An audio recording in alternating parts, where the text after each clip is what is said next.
Oh, that makes me laugh. Hello, everybody. It's Steph Unthank Hi from Infinity Wellness. Hello, Bridget. Hello, Steph. How are you? I'm very good, thanks. Bridget, everybody's from Be Active for Change. And yeah, we're here again today. And yes, thanks, Bridget. I'm really good. I nearly ignored your question then. Just before we press record, the front door went. So this is the second take. And I ran down the stairs and then ran back up and then realised, just as I pressed record again now, I'm slightly still out of breath and my heart's pounding. I'm not sure what that tells anybody for my well-being, but it is good, I promise.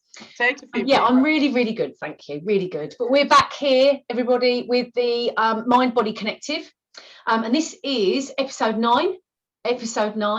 And in case you've been following us, you'll notice as well that through LinkedIn we've been putting out some kind of little nugget bite-sized samples of our longer conversation that you can then click through and you can find on YouTube, on both Bridget's channel and on my channel. And of course, when you find us on YouTube, don't forget to comment, like and share and subscribe to our pages. So it'd be really good to see you following us. But yeah, so yeah, we've got something that we thought would be really useful to talk about today. And Bridget, particularly, I know that you actually have quite a lovely story about this book, but I'll let you share that. Yes, we're going to reference somebody else's work again today. But just to be really clear, this is not a book review club. So it's not turning into that. It's not turning into that at all. Bridget and I were talking about the fact that we do look at other people's material a lot, and obviously, of course, you do. Anybody in you know, a professional space like we are, we're always looking at research and reading other people's work, looking at resources, broadening our knowledge, you know, kind of upping our game professionally. And I don't know about you, Bridget. I mean, if I'd written my own book, I'd be referencing that, wouldn't I? Well, you might do one day, Steph. I wouldn't. Maybe I will. Yeah, maybe I will. Maybe I won't. Not just yet, though. A little bit busy. A little bit busy. Yeah, a little bit busy. But yeah, so unfortunately, you won't be hearing from you know, the great works of Steph Unthank or from Bridget Sunman, but you will be hearing from the great works of another author. So yeah, over to you, Bridget. What have you got for us today? Well, this one was fascinating because I love to go to charity shops. I'm sure you do as well. I do. I am always, I have quite an extensive library of sort of coaching and yoga and mindfulness books, again, as I'm sure you do. I really don't need any more books, but I just happened to be at this charity shop sort of at the end of last week, and just, you know, sort of flicking through some of the familiar ones that are there, and then there it was. There was just one that I thought, oh, interesting, really interesting, in pause.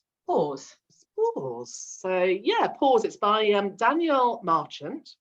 How to press pause before life does it for you. So it's one of my classics where I pulled it off the shelf and thought, okay, I'll just have a little flick through that, and it just drew me in. She's an executive coach. She works quite a lot with leaders in corporates, but I am really fascinated about what stops us.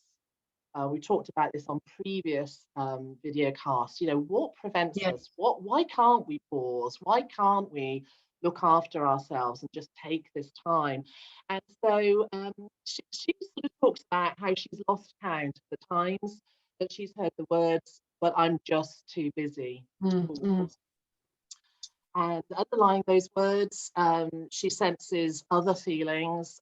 She calls them out as panic, fear and resistance. I think for me in the work personally and the clients I work with, I think there's a lot of guilt, fatigue, overwhelm and exhaustion. Just interested in whether you'd sort of say that's the same for the clients you work with, Steph, or whether you'd add any other things in there to that.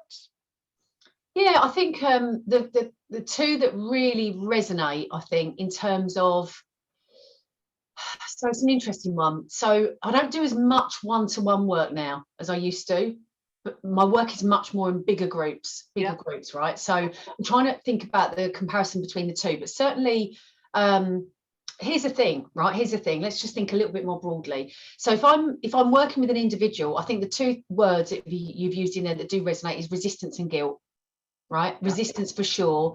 Resistance in terms of you know, I couldn't possibly because, and all of those excuses that come up around too much to do, ticking off the to-do list. Everything is more important than just stopping and pausing, let's say. But then I do think the resistance piece does feed quite nicely into guilt as well, because the guilt talk, the kind of negative self-talk that comes with guilt, is often, I think, built around resistance. So it's kind of, I can't do that because if I do, then I won't get all of these things done that I promised that I would, or I might let somebody down, or actually I'm not deserving of that 5-minute space. So or why me? I need to be, or I should be, let's say, as busy as the next person. They don't get to sit down, so why should I? So I do think there's a real connection between the two. But I do think across the board, whether it's individuals that I might be working with professionally, family, friends, for sure, friends, and the way that I hear about some of the stories from my friends' lives about how their lives are always, so busy and they never stop. And then obviously from some of the corporate groups that I work with, this piece around resistance, for sure, and guilt that comes with that.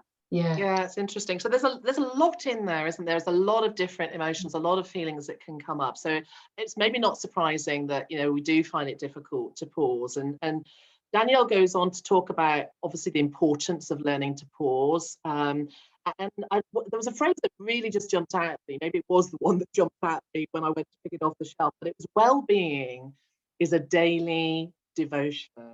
And without these daily practices, over time, your tank empties. Yeah. And I just thought, yes. And she went on to say that how you choose to do it isn't really important.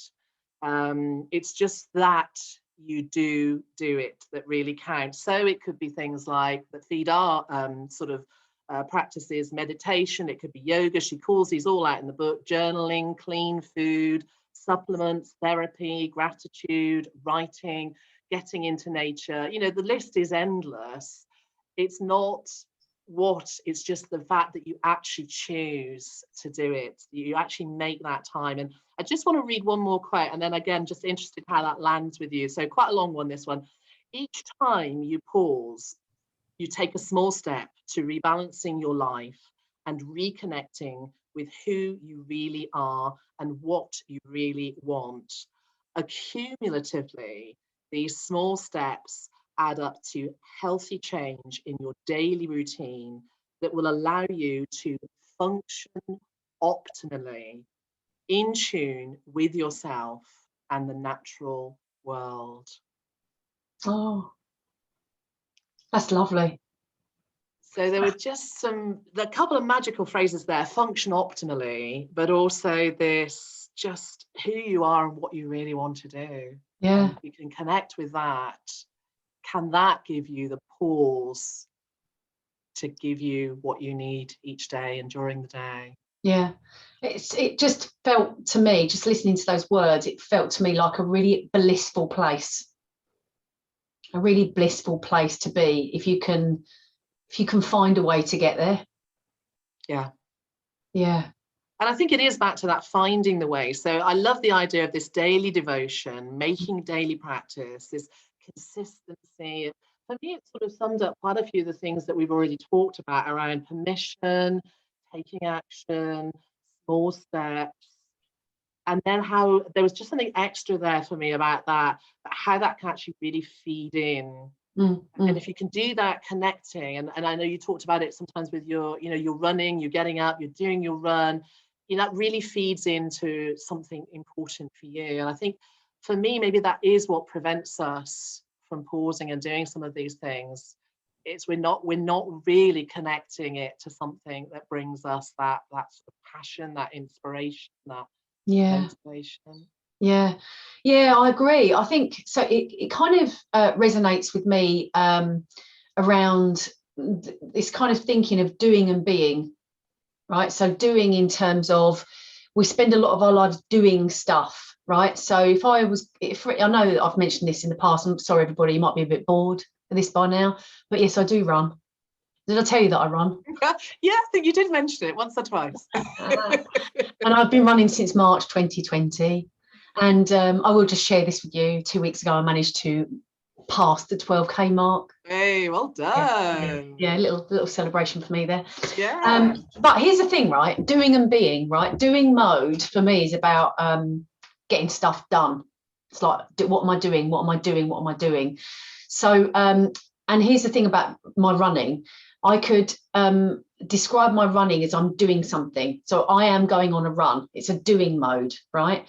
But actually, if I was going on a run, it's very kind of almost striving in terms of, for instance, it could be that what drives me is beating last week's score, let's say, or last week's time.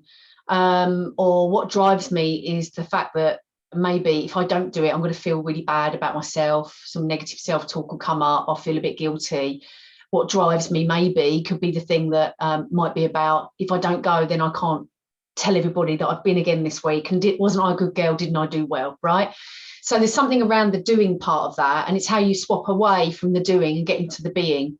So, and the being for me is, if I go on a run, my being mode is more about my heel strike into the ground, what I'm noticing around me in terms of the sounds and the smells and the sights. It's about when I'm running, noticing when I'm on autopilot, and we've talked about that before, but when I'm running, noticing when I'm on autopilot and bringing myself back to the run and the experience of the run. And that is very much a being mode of mind when I'm running. So there's a big difference between the two. And you also said something about this daily devotion, which I love and will pinch, I'm sure, in conversations going forward. Yeah. And the daily devotion for me, do you remember when we spoke, Bridget, about the overwhelm of trying to do too much when you're trying to change habits? Yeah, really important. I think that obviously the writer is talking about lots of different opportunities to spot moments that you could build little moments of well-being into your life. But I can't talk enough about the fact that it's really difficult for us to try and change everything wholesale in one day. And it's really important that we recognise that, and that we try to do just one thing in the first week, then maybe two things in the second week, and then maybe three things in the third week. You know, by the time we get to week 4, the thing that we did in the first week has started to form as a habit. And we just drip feed these little habits into our lives moment by moment. And that the aim is not to feel overwhelmed by that, because all of those little things end up putting us into doing mode. Right? So if journaling is something that, for instance, just makes us put something else on our list, to be quite frank, that's not going to help too much, because it's just going on the to-do list again. It's a doing mode of mind.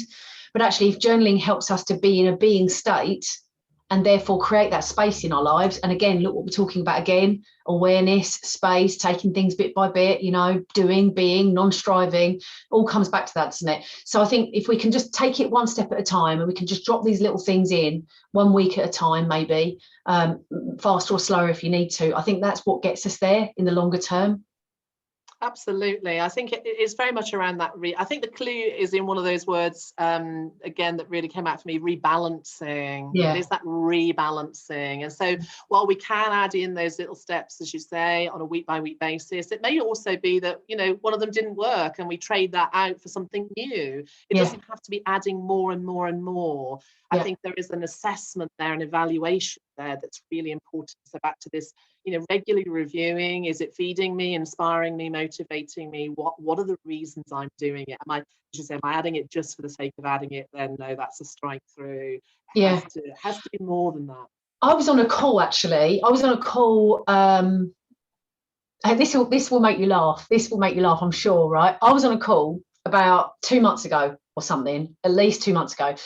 And someone said something on the call, and I in my head I went, I do that all the time. That's not new. I talk about that all the time. That was my idea. It's like when you read some of this stuff in these books, you go, yeah, I get it. But I've been talking about that for years. Yeah. And then that's when I go, maybe I should write a book. Because they have. But I did know. I was on this call a couple of months ago, and somebody said something on this call, and I was like, oh, so resonates with me. I've been talking about that for years, right? The difference between having a purpose or trying to meet an objective. Yes. Right. And I love that. What is the purpose of the thing that you're doing? Versus, are you just trying to get to a goal or meet an objective? They are two very different feelings.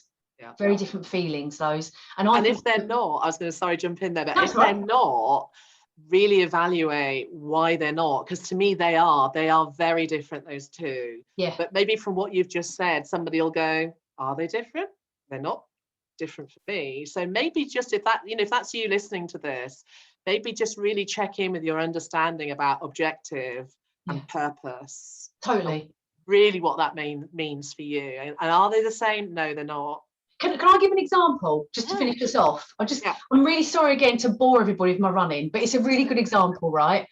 So this morning, so today's Tuesday, and we're recording this on a Tuesday, and generally I go for a run on a Tuesday, generally, because it's my morning. Tuesday mornings is mine. I don't do anything till 10 o'clock every week, right? And this morning I got up and I noticed that this week, I'm not out of sorts, but my body is a bit more tired than it has been. And when I noticed that, I don't push myself, I don't force myself. And I thought, shall I run or not? I did run. And here's the thing, right? I didn't have an objective on that run. I just went out and I just ran. I thought I'm going to go on a different route because actually I can feel my body's a bit tired. That might support my running a bit more if I'm on a different route. So I went on a different route. I went out with the purpose of just running. No purpose of how long the distance would be, how long I wanted to be out. I knew that I had 3 hours. I went out at 7 o'clock, so I had 3 hours, loads of time. But no objective. And whilst I was out, I felt better, uplifted, engaged, aware. I came back. I got all of that kind of endorphin, dopamine rush from doing that exercise. But not once did I think about the objective of that run today, either before, during, or after. And I think there's an example of the real difference between the two. Yeah. What's the purpose? I think that's really useful. Really useful. The purpose of my run is that it's something that uplifts me, connects me with nature. It's a marker in my week. It's a marker in my week that is about my well-being, right? And that's it. The purpose is about well-being. It's not about the distance. It's not about the length of time. It's not about the speed. Yeah, it sounds to me from the way you're describing it, it's this much needed and much wanted me time. Yeah, it is. Sounds like it's Steph's time. It's Steph's time. To the point where I refuse company. I have refused company. Oh, can I? No, sorry. It's my time. Your time. Yeah. Sorry, everybody, if you're watching this. I think they'll indulge you, Steph. Yeah. Oh, I love it. Brilliant, absolutely brilliant topic to look at today, Bridget. Really good find that. What's the name of the book again for everybody? It's called Pause. Yeah. And it's by Danielle Marchant. Fantastic. What a wonderful note to end on. Yeah, pause, everybody. Pause. Yeah, really good. Well, thanks so much for the chat. Really, really enjoyed it. Good. Me too. Stuff. Don't forget, everybody, to watch the little nugget on LinkedIn, as you will be or would have by now, I'm sure, because if you got to this stage in this recording, you'll be on YouTube, won't you? So yeah, but don't forget, really, really importantly, 4 things: to like, to comment, to share, and to subscribe to our YouTube channels. Enjoy the content, and we look forward to catching up with you on our next episode of the Mind and Body Connective. I'm Stefan Thank, and this is Bridget Salmon. See you, everybody. Bye. Bye.